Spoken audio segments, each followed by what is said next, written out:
না, এরা কোন নবীও না, শহীদও না। যারা তাদের সন্তানকে আলেম বানাইছে, হাফেজ বানাইছে, ওই হাফেজের আলেমের পিতা মাতা। আল্লাহু আকবার। এরা নবীর উম্মতের দল। যুবক, আজকে সন্তানটাকে মাদ্রাসায় পড়াই বলে আল্লাহর গোলাম। এই মাদ্রাসা তো আপনাদেরই মাদ্রাসা।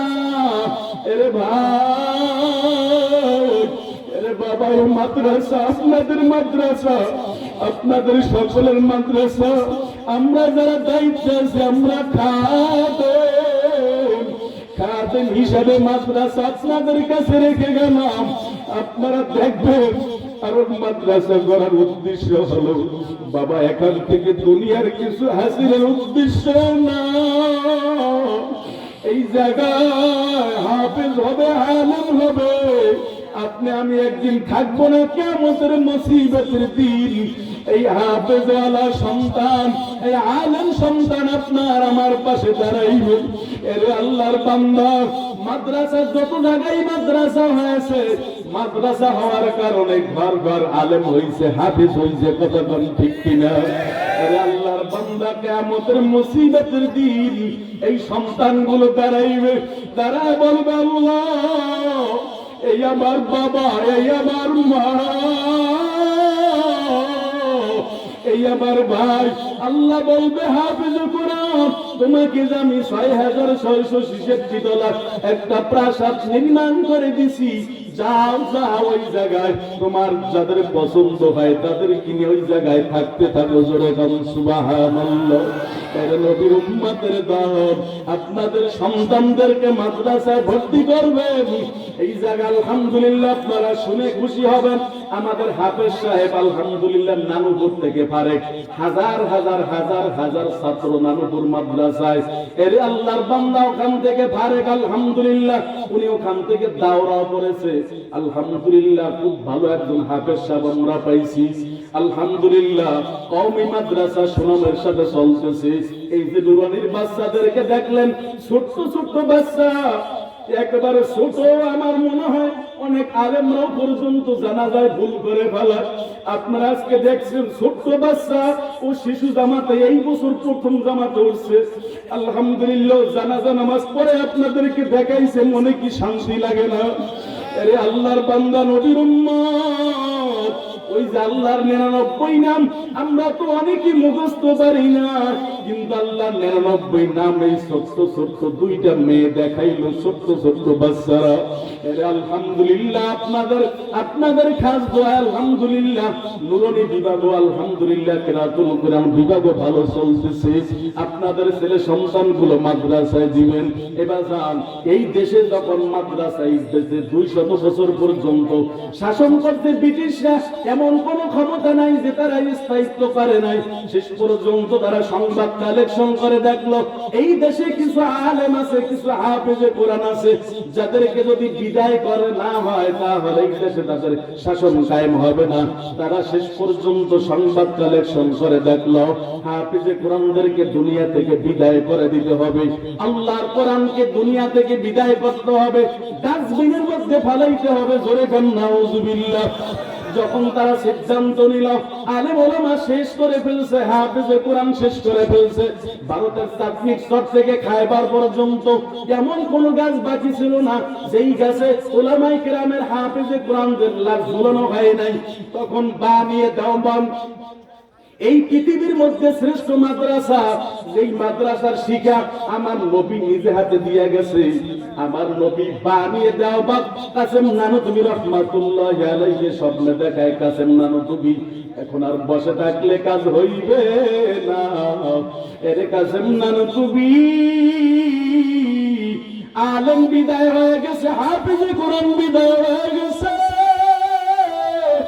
আর দেরি করা চলবে না, আর দেরি করতে পারি, আর দেরি করা চলবে না। আরে হায় আল্লাহর বান্দা, আর দেরি করা চলবে না, দেরি করা চলবে না, তাড়াতাড়ি যাও। এবার আল্লাহর নবী স্বপ্নের মধ্যে কাসেম নানুতুবি দেখায় দিলেন, ও কাসেম নানুতুবি, যাও যাও, আমি স্বপ্নে এরিয়া দিয়ে দিলাম, ওই জায়গায় তুমি মাদ্রাসা তৈরি করো। আল্লাহু আকবার। কাসেম নানুতুবি মাদ্রাসা তৈরি করলেন। মাদ্রাসা তৈরি করার পর মাদ্রাসার খোরাক কি? আরো জোরে কান। ছাত্র লাগবে কি লাগবে না? কাসেম নানুতুবি মানুষের বাড়ি যায়, মা বোনদেরকে পর্দার আড়াল থেকে বুঝায়, মা আপনাদের একটা সন্তানকে যদি মাদ্রাসায় জানবো মা, কি লাভ হবে জানেন? আপনার সন্তান মাদ্রাসায় যদি পড়ে মা, আপনার সন্তানটা হাফেজে কোরআন হবে, আলেম হবে। কিয়ামতের মুসিবতের দিন আপনার কবরটারে আল্লাহ জান্নাতের বাগান বানায় দিবে। জোরে কান সুবহানাল্লাহ।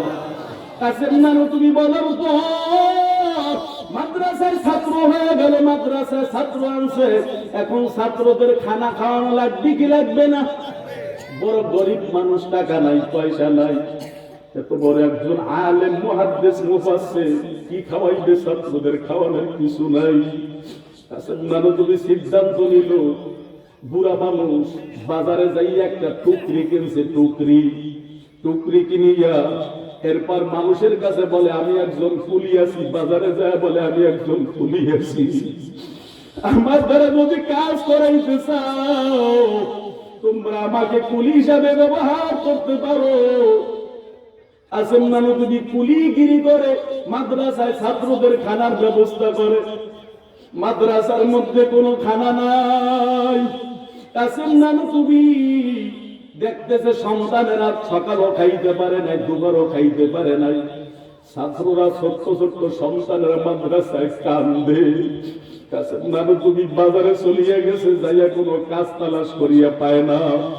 সন্ধ্যা ঘনাই আসছে, সকালও ছাত্ররা খায় নাই, দুপুরও খায় নাই, কি করবে?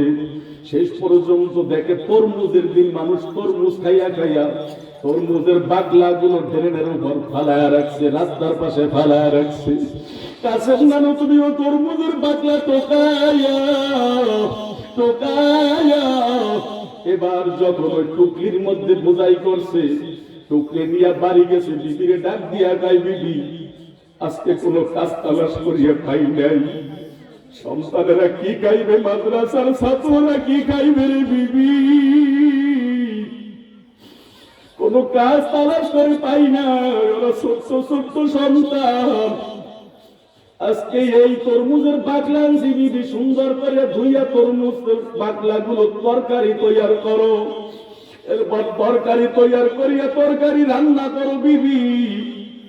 বিবি ডাক দিয়া কয়, স্বামী তরকারি তো তৈয়ার করবো, কি দিয়া রান্না করবো? ঘরের মধ্যে কোনো তৈল নাই, মশলা নাই, কোনো লবণ নাই, কিছু নাই।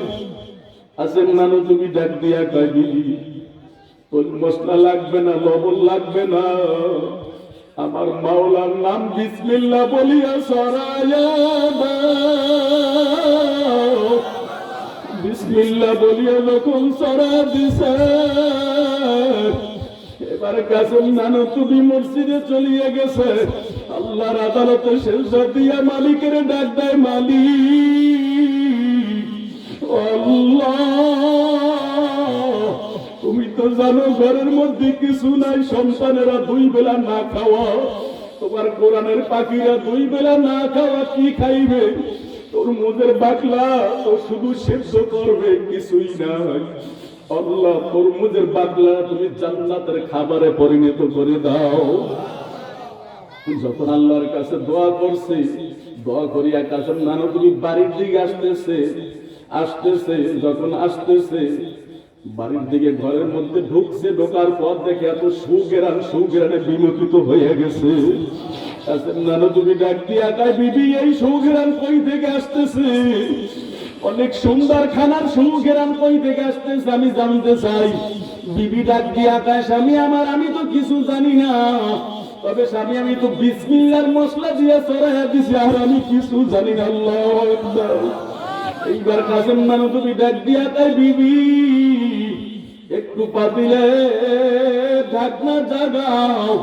যখন পাতিলে ঢাকনা জাগাইছে, দেখে তরমুজের বাগলা না, মাওলা জান্নাতের খাবারে রূপান্তরিত করে দিয়েছে। আল্লাহু আকবার। কাসেম নানুতুবি সমসম ধরে ডাক দিছে মাদ্রাসা ছাত্রদের, বাবা তাড়াতাড়ি ছাত্ররা এসে একের পর এক খাইয়া যায়। ছাত্ররা একজন আর একজনের বলে, ভাই আজকে আম্মা জান আমাদের জন্য ভালো একটা খানা তৈরি করছে। আল্লাহু আকবার। কাসেম নানু তুমি এভাবে জীবন যাপন করতেছে, পরদিন থেকে আবার কুলিগিরি করতেছে। ওই দিকে আমার নবী সহ্য করতে পারে না, ওই দেশের বড় জমিদারকে পাঠাইয়া দিছে। স্বপ্নের মধ্যে দেখাইছে, জমিদার এখনো কি বইসা আসো, আমার কাসেম নানু তুমি সন্তানদের নিয়ে বড় কষ্ট করে, তাড়াতাড়ি যাও। হাতিয়া তোফা নিয়ে যখন রওনা করছে, স্টিমার ঘাট থেকে উঠছে, কুলি খুঁজতেছে, কেউ কুলি আসুনি। দেখে কোনো কুলি নাই, একটা বুড়া মানুষ একটা টুকলি নিয়ে দাঁড়াই আছে। ডাক দিছে, তুমি কি কুলি? কাহা আমি কুলি, আসো এদিকে, এই বোঝাগুলো কি তুমি পারবা? স্যার আমি পারবো, আমার মাথায় আপনি জাগায় দেন। তুমি কি কাসেম নানু তুমির মাদ্রাসা চিনো? স্যার আমি চিনি কাসেম নানু তুমির মাদ্রাসা। কেমন মানুষ? ভালো না, একজন গুনাহগার। নিজের নিজে পরিচয় দেন। আপনি আমি কত পরিচয় দেয়, আমি বড় মুফতি সাহেব, মাওলানা, মুহাদ্দিস, মুফাসসির। কাসেম নানু তুমি নিজে নিজে বিলীন করিয়া দিছে। যখন বোঝাগুলো মাথায় দিছে, বুড়া মানুষ পারে না, পুজো দিয়ে গেছে, কাটতেছে, যাইতেছে। মাদ্রাসায় পৌঁছানোর পর মেহমানখানা দেখায় দিছে, এই জায়গায় বসে। একটু পরে কাসেম নানু তুমি আপনার সাথে দেখা করার জন্য আসবে। মাদ্রাসায় যখন বসছে, বসার পর কাসেম নানু তুমি পোশাকটা পরিবর্তন করিয়া যখন কাসেম নানু তুমি ওই জমিদারের সামনে গেছে, জমিদারের দেখার সাথে সাথে একটা সিটকেট দিয়ে পা দুইটা ধরে বসে রাখ দিয়ে ঘর আনলি। ও কাসেম নানু তুমি,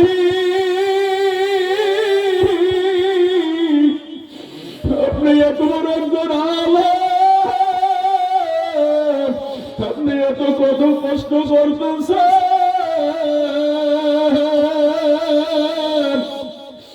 আমারে মাফ করিয়া দেন। আমার তো উচিত ছিল আপনার সাথে আগে দেখা করার জন্য। কাসেম নানু তুমি কয়, না না না, আমি তো আমার নিজের জন্য করি না, আমি তো মাওলার কোরআনের পাখিদের জন্য করি। আল্লাহু আকবার। সেটা নবীর উম্মতের দল যুবক। এই মজলিসের মধ্যে অনেকেরই মা নাই, বাবা নাই, বাবা কবরে ঘুমায় গেছে, মা কবরে শুয়ে আছে, মা অন্ধকার কবরে বাজান বাড়ি যাইবা, মায়ের ডাক দিবে, মা গো। মা অন্ধকার কবরে, বাল বাগানে, পুকুর পারে, কলা বাগানের নিচে ঘুমায় রইছে। মা ফিরে আসবে না, বাবা ফিরে আসবে না রে যুবক। ওই মা বাবারে কষ্ট দিবে না, মা বাবার আঘাত দিবে না। আমি সংক্ষেপে বলে শেষ করছি। উত্তর অঞ্চলে মাহফিল করতে গেছি, স্টেজে ওঠার আগে এক বাবা মুরব্বী আব্বা আমার কাছে আইসা দোয়া চায়। দেখি আল্লাহর বান্দার চোখের মধ্যে পানি, কান্দে। আমি দেখতেছি চোখের মধ্যে পানি। বলি, বাবা আপনি কান্দেন কেন? হুজুর আমার জন্য দোয়া করবেন, আল্লাহ যেন আমার দুনিয়া থেকে বিদায় করিয়ে দেয়। আমি অবাক হয়ে গেলাম, ব্যাপার কি? আমি ডাক দিয়া বললাম, বাবা ব্যাপার কি? আপনি কেন কান্দেন? আল্লাহর বান্দা ডাক দিয়া কয়, হুজুর আমার সন্তান আমার ঘর থেকে তাড়ায় দিছে, আর মায়েরও ঘর থেকে তাড়ায় দিছে। হুজুর একটা মাত্র সন্তান, আর মায়েরও নামায় দিছে, আমারও নামায় দিছে। আর স্ত্রী আমাদের সাথে প্রায় সময় বাজাবাজি করে, ঝগড়া করে। এই যুবক সুন্দরী স্ত্রী পাইয়া মায়ের কষ্ট দিবি না, বাবারে কষ্ট দিবি না। আরে আল্লাহর বান্দা যুবক, ওই বাবা ডাক দিয়া কয়, হুজুর একদিন সন্তান রাত্র 10টা বাজে বাড়ি আসছে, আসার পর আমার পুত্রবধূ ডাক দিয়া কয়, তোমার মা বাবার এই মুহূর্তে ঘর থেকে যদি না নামায়া দাও, আমি আর তোমার সংসার করবো না, বাপের বাড়ি চলিয়া যাব। হুজুর আমার সন্তান আমাদের কাছে আছে, ঘর থেকে নামায়া দিবে। আমার কাছে আইসা ডাক দিয়া কয়, এখনই ঘর থেকে তাড়াতাড়ি নামিয়া যাব। আমি বলি বাবা কত কষ্ট করছি তোর জন্য, আরামের ঘুমকে হারাম করিয়ে দিয়েছি, সন্তান তুই আমার তারা দিবি, আমি কোথায় যাব? আমার তো যাওয়ার জায়গা নাই, সন্তান আমি কোথায় যাব? বাবা আমার ঘর থেকে তারায় দিস না, অন্ধকার রাত, যাওয়ার জায়গা নাই। বাবা আগামীকালকে ভোরবেলা হয়তো বা চলিয়ে যাব। না, ওই কথা শোনার সময় নাই। মুরব্বী বাবা যখন আমার সাথে কথা বলে হাউ হাউ করে কান্দে, আমি আর চোখের পানি রাখতে পারি না। ওই বাবা ডাক দিয়া গো হুজুর, এরপর আমার সন্তান আইসা আমার পুত্র বধূ ডাক দিয়া কে তুমি এখনো পয়সা রয়েছো, তাড়াতাড়ি ঘাট ধাক্কা দিয়ে নামায় দাও। হুজুর আইসা আমার ঘরে ধাক্কা দিয়ে আমার সন্তান আমার বাইরে ফেলিয়ে দিছে। হুজুরের বড়ার মার কাছে আসছে, আর মায়ের ঘাট ধাক্কা দিয়ে যখন ঘর থেকে নামানো শুরু করে দিছে, আর মায়ের ডাক দিয়া কে সন্তান, যে হাত দ্বারা তুই আমার ধাক্কা দেয়, হাতে তোর আমি কত সুমা দিছি, তোর হাতে আমি কত সুমা দিছি, তোরে কত আদর করছি। আজকে সন্তান তুই আমার ঘর ধাক্কা দিয়া ঘর থেকে নামায় দাও। 10 মাস 10 দিন গর্ভের মধ্যে রাখছি সন্তান, তোর কি মায়া লাগে না? বাবাই রাত্র বেলা অন্ধকার রাত, কোথায় যাব? আগামীকাল সকাল বেলা বন্ধ গ্রামে চলিয়ে যাব, তোর কাছে আর থাকবো না। হুজুর সন্তান শোনে নাই, ঘর থেকে নামায়া দিছে, নামায় দিয়া ঘরের দরজাটা দিয়া দিছে, এরপর বলে ওখান থেকে তাড়াতাড়ি চলে যাও। হুজুর এরপর যখন আমরা ওখান থেকে পাশের একটা গ্রামে চলে গেলাম, পাশের গ্রামে যাইতে যাইতে দেখি একটা দোকানের পাশে একটা বাতি টিপ টিপ করে জ্বলতেছে। ওই জায়গায় গেছি, যাওয়ার পর শীতের রাত, অন্ধকার রাত, ওই জায়গায় হুজুর যাইয়া সারা রাত বৈশা বৈশা রাত কাটাইছি। হুজুর সন্তান তার কোনো খোঁজ খবর নাই। রাস্তার পাশে শেষ পর্যন্ত ছোট্ট একটা ঘর উঠাইছি, খেজুর পাতার বেড়া দিয়া উপরে নাড়াকুটা দিয়ে একটা ঘর উঠাইছি, ওই জায়গায় থাকি। হুজুর সন্তান ঘর থেকে তাড়ায় দিছে। বুড়া মানুষ কি করবো, কোনো কাজ কর্ম করতে পারি না, মানুষের কাছে ভিক্ষা করে হাত বাড়ায় দেয়, কেউ টাকা দেয় কেউ টাকা দেয় না। বড় কষ্টে জীবনটা সারা। দোয়া করবেন আল্লাহ যেন তাড়াতাড়ি দুনিয়া থেকে আমাদের বিদায় করিয়ে দেয়। এর আল্লাহর বান্দা যুবক, এই মজলিসের মধ্যে অনেকেরই মা নাই, অনেকেরই বাবা নাই। আমি একটু দেখতে চাই ময়দানের মধ্যে কার মা নাই কার বাবা নাই, হাত তুলুন কার মা নাই বাবা নাই। হাত নামান, অনেক মানুষই তো হাত জাগাইছে, অধিকাংশ মানুষই হাত জাগাইছেন, মা নাই বাবা নাই। দেখছেন আমিও আপনাদের সাথে হাত জাগাইছি, আমারও মা নাই। মহারাজে কত কষ্ট। যখন মাহফিল করতাম পরিষদের মধ্যে মাহফিল হইলে মায়ের বলতাম মা আজকে কিন্তু বাড়ি আসবো, দেখতাম সবাই ঘুমিয়ে যাইতো, দরজার কিনে আইসা মা কইয়া ডাক দিলে মা সাথে সাথে দরজা খুলিয়ে দিত। এখানে ওখানে জুমনে তো বলতো বাবা এত রাত্র কেন হয়েছে? যুবক আমার মতো মায়ের মধ্যে কে যেন মারা, কে যেন মারে মা কইয়া ডাক দিতে পারো না, কে যেন বাবারে বাবা কইয়া ডাক দিতে পারো না রে যুবক। এই মা অন্ধকার কবরে ঘুমায় গেছে, বাবা অন্ধকার কবরে ঘুমায় গেছে। এবার মার জন্য দোয়া করবা, বাবার জন্য দোয়া করবা, আল্লাহ যেন মা বাবার কবরকে জান্নাতের বাগান বানা দেয়। এরে আল্লাহর বান্দা সংক্ষেপে একটা ঘটনা বলে শেষ করছি। এবার যার আমি প্রায় সময় বলি, কয়েক বছর হয়ে গেছে পদ্মা নদীর মধ্যে একটা লঞ্চ ডুবছে, পিনাপ 6। ওই পিনাপ 6 অনেক পেপার পত্রিকায় দিয়ে দিছিল। আমাদের দক্ষিণ অঞ্চলের একটা সন্তান ঢাকা একটা গার্মেন্টসে চাকরি করত। আল্লাহর বান্দা 3 দিন ছুটি পাইছে, মার কাছে বলছে মাগো বাড়িতে আসছে, বলে মা আমার 3 দিন ছুটির পর চলিয়া যাব। যেই দিন সন্তান বাড়িতে আসছে ওই দিন থেকে মা 3 দিন পর্যন্ত সন্তানের উপর বড় ভয়ানক স্বপ্ন দেখে। ও বাজান আপনাদের কাছে আমি একটা কথা জানবার চাই, সন্তানের উপর যদি বিপদ হয় সবার আগে খবরটা জানার আগে কে জানে? কে? আরো ধরে গান কে? ওই সন্তান ডাক দিয়ে মাগো আমি আজকে ঢাকা চলে যাব 3 দিন পর। সন্তান রওনা করছে, মা ডাক দিয়া কয় বাবা তোর ঢাকা যাওয়া লাগবে না, আমি তোর বড় বিপদ দেখতেছি, বাবা তোর ঢাকা যাওয়ার দরকার নাই। সন্তান ডাক দিয়া কয় মাগো আমার বাবা মানুষের বাড়ি কাজকর্ম করে, দিন মজুরি বদলা দেয়। ও বাজার এখানে যারা আছেন অনেকে তো খেতে খাওয়া মানুষ। ওই সন্তান ডাক দিয়া কয় ওই সন্তান ডাক দিয়া কয় মাগো আমার বাবা তো মানুষের বাড়ি কাজকর্ম করে, দিন মজুরি বদলা দেয়, আমার বাবার আর কাজকর্ম করাবো না, আগামী মাসে আমার ডাবল বেতন হয়ে যাবে, প্রমোশন বাড়িয়ে যাবে। সন্তান রওনা করিয়া যখন রওনা করছে ঢাকার উদ্দেশ্যে, যাইতে যাইতে পদ্মা নদীর কিনারায় চলে গেছে। যখন পদ্মা নদীর কিনারায় চলে গেছে কাঁঠাল ভারিয়ার ঘাটে, ইতিমধ্যে ঝড় বৃষ্টি তুফান শুরু হইয়া গেছে। একটা লঞ্চ হারিয়ে দিছে, অনেক মানুষ লঞ্চের মধ্যে উঠছে, সন্তানটাও তাড়াতাড়ি যায় লঞ্চের মধ্যে উঠছে। লঞ্চটা ছাড়িয়া দিয়েছে, লঞ্চ যখন পদ্মা নদীর মাঝ বরাবর চলিয়া গেছে, লঞ্চ খেলতেছে দুলতেছে, ডুবিয়া যাইবে, লঞ্চ আর দেখবে না।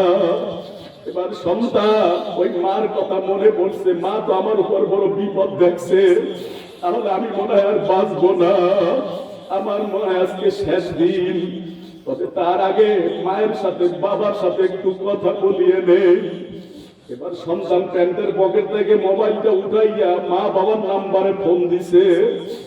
যখন ফোনটা বাবার কাছে গেছে, বাবা রিসিভ করছে, বাবা ডাক দিছে সন্তান আবহাওয়া তো ভালো না বাবা, ঝড় বৃষ্টি হইতেছে, এখন তুই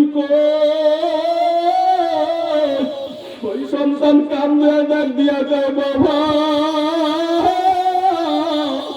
আমার জীবনে আজকে শেষ দিন, আর জীবনে কোনোদিন তোমারে বাবা কইয়া ডাক দিতে পারবো না।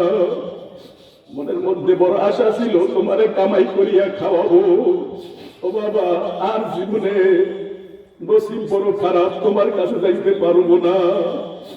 তবে আমার মায় কই, মায় তো আমার উপর ভয়ানক স্বপ্ন দেখছে, মার কাছে ফোনটা তাড়াতাড়ি দাও। বাবা ডাক দিয়া কয় কি বলতেছো বাবা, তুই যে একটা মাত্র সন্তান। বাবা একটা চিৎকার দিয়ে জমিনে বেহুশ হয়ে পড়ছে, মা কানের কিনারায় ফোনটা লাগাইছে, মা ফোন লাগানোর পর সন্তান ডাক দিয়া কয় মা গো তুমি যে আমার উপর বিপদ দেখছো, ওই বিপদ শুরু হয়ে গেছে রে মা। মায় ডাক দিয়া কয় বাবা তুই এখন কই? সন্তান ডাক দিয়া কয় মা গো আমি এখন পদ্মা নদীর মাঝ বরাবর রে মা। ও মা তোমার মা কইয়া ডাক দিছে, আর জীবনে কোনোদিন তোমার কাছে যাইতে পারবো না। ও মা তোমার কাছে একটা কথা বলিয়া যাই, আমি তো সাঁতারও জানি না যে মা সাঁতার দিয়ে উঠবো। আমার লাশটা যদি তালাশ করিয়া পাও, মসজিদের ডান পাশে দাদুর কবরের সামনে আমার দাপন দিও রে মা। মায়ার সহ্য করতে পারে না, সন্তানের জন্য যে মার কেমন মারা।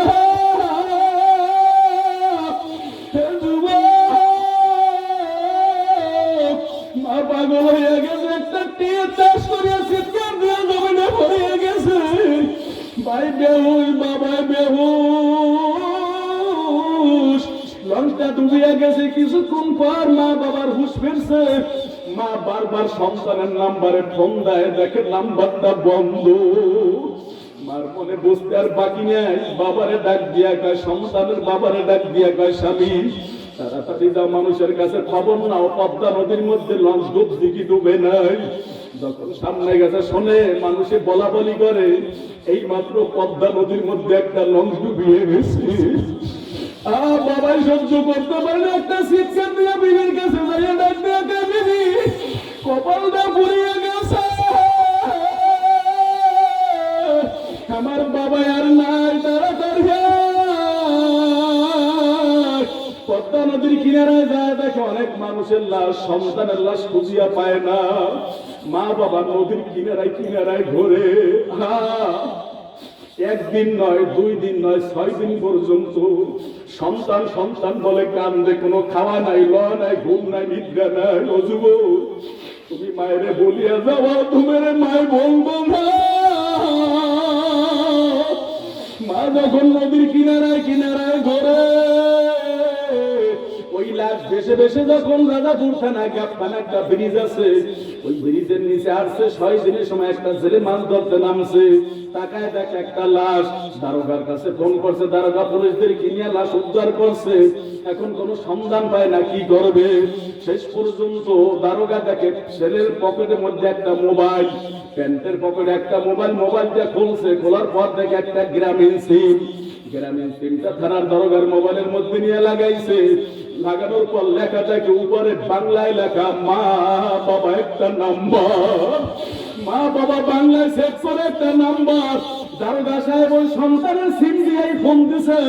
ফোনটা যখন বাবার কাছে গেছে, বাবাই তো বাংলা পড়তে জানে, বাবাই তাকায় দেখে সন্তান আব্দুল্লাহর নাম।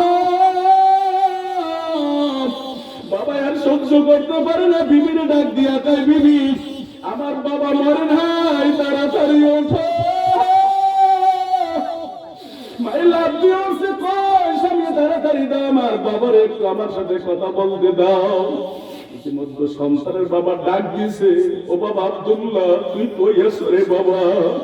তোর জন্য তোর মা পাগলের ন্যায় হইয়া গেছে রে বাবা। এ বাবা তুই কই?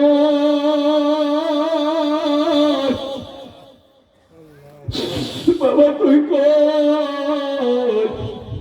রাজাপুর থানার দারোগা চোখের পানি রাখতে পারে না, ডাক দিয়া কয়, বাবা আমি তোমার আব্দুল্লাহ না। কয় তুমি কে? আমি রাজাপুর থানার দারোগা। ও দারোগা, আমার সন্তান আব্দুল্লাহরে নিয়ে তুমি জেলের মধ্যে ঢুকাইছ। না, আমি জেলের মধ্যে ঢুকাই না, আমার কোন পুলিশ বাহিনীও ঢুকাই নাই। তোমার সন্তান আব্দুল্লাহ বাবার দুনিয়ায় না। বাবা আর সহ্য করতে পারে না, তাড়াতাড়ি আসো, রাজাপুর থানায় আসো। রাজাপুর থানায় যখন চলিয়া গেছে, দেখে শত শত মানুষের ভিড়, সব মানুষ নাকি মুখে রুমাল দিয়া দাঁড়ায় গেছে। দূরে দূরে দাঁড়ায় রয়েছে, কাছে কেউ যায় না, দুর্গন্ধ আসতেছে, পচিয়া গেছে, ফুলিয়া উঠছে, 6 দিন হইয়া গেছে। সব মানুষ নাকি মুখে রুমাল দিয়ে দূরে দাঁড়ায় রয়েছে। আর মায়ের গাড়ি থেকে নাই না, আহুলে গেছে, পাগল বসে এমন একটা দৌড়তেছে, বড় সন্তানটার বুকের মধ্যে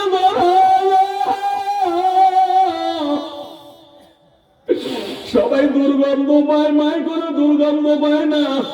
সন্তানের গালের গোস্ত পচিয়া গেছে, ওই 2 গালে মা সুমো খাইতেছে, সুমো দিতেছে। মাই যখন সুমো দেয়, সন্তানের গালের গোস্ত গুলো পচি আলগা হয়ে গেছে, মা ঠোঁটে আসিয়া লাগিয়া যায়। মানুষে দেখায়, দেখ কারে কয় মা, কারে কয় সন্তান।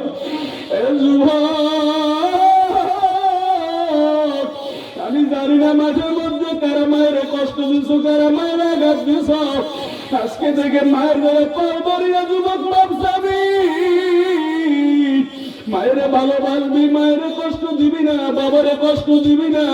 যার মা বাবা কবরের কিনারায় ঘুমায়, কবরে ঘুমায় গেছে, কবরের কিনারায় যে দোয়া করবেন, কারা কারা পারবেন? লিল্লাহি তাকবীর। আল্লাহ কবুল করুক, বলেন আমিন। এই মাঠের মধ্যে অনেকের মা নাই, বাবা নাই। আমি আপনাদের উদ্দেশ্যে বলবো, আজান অনেকেই দেখাইছেন, হুজুর আমার মা নাই, বাবা নাই। এবার এই মায়ের জন্য, বাবার জন্য তো আমরা কিছুই করতে পারি নাই। আল্লাহর বান্দা, কোন আল্লাহর বান্দা আছেন আমার জানা নাই? কে পারবেন আমার জানা নাই? আল্লাহর বান্দা এই মাদ্রাসা দেখতেছেন, আপনাদের সকলেরই মাদ্রাসা। এই মাদ্রাসার জন্য আল্লাহর বান্দার আমি দেখতে চাই, কোন আল্লাহর বান্দা পারবেন আমার জানা নাই? হুজুরে আখিরি মোনাজাতে দোয়া করিয়া দিবে।